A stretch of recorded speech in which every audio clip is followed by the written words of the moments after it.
बजार रे चाइना रसुण विष सह सामान घर को आनिबा पूर्वरु केमिति चिन्हिबे सतर्क। आजिकाली सब जिनस रे नकली बाहरुछि, ससाटू आरंभ करे सिमेंट पर्यंत सबुथिरे नकली। किंतु परिबा नकली बोली केबे सुनिछंती कि केबे देखिछंती कि आपण घर को आनथिबा पनिपरिबा मसला नकली, जहा आपणक पई विष सह समान। भारतीय रोषेई घरे रसुण एक नित्य व्यवहार्य जिनिस, जहा बिना तरकारी स्वादिष्ट लागे। किंतु जदि आपणक केही कुहे जे आपण व्यवहार करुथिबा रसुण नकली, तेबे आपण कोन करिवे?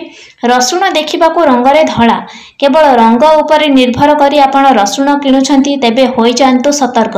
आपण बड़ विपदरे पड़ी पारंती। गुजरातर गोंडाल कृषि उत्पादन बजार रे जणे व्यवसायीक ठारू 750 किलोग्राम चाइनार रसुण जबत करा जायछि।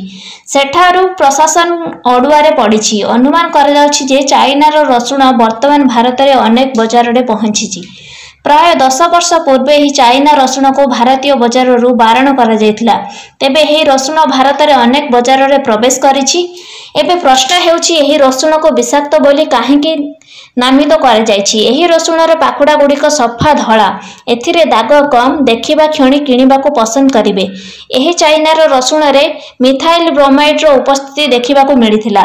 जदि एही रासायनिक आम शरीर रे प्रवेश करे, तेबे एहा यकृत एवं किडनी रे क्षति घटाई पारे। दृष्टि शक्ति मध्य दुर्बल होई पारे। एबे प्रश्न हेउछि प्रकृत रसुण किपरि चिन्हिबे? दुईटी कथा मने रखंतु। प्रकृत रसुण कदापि धळा नुहे, एथिरे मध्य दाग रहिछि। देशी रसुणर कोला छोटो।